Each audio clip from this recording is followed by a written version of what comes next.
Bagong Pilipinas, mahal ang bigas. Bagong Pilipinas, mahal ang bigas.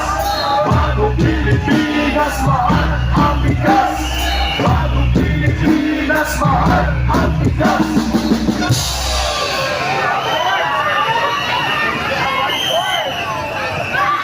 Hindi totoo na inuuna ni Pangulong Bongbong Marcos Jr.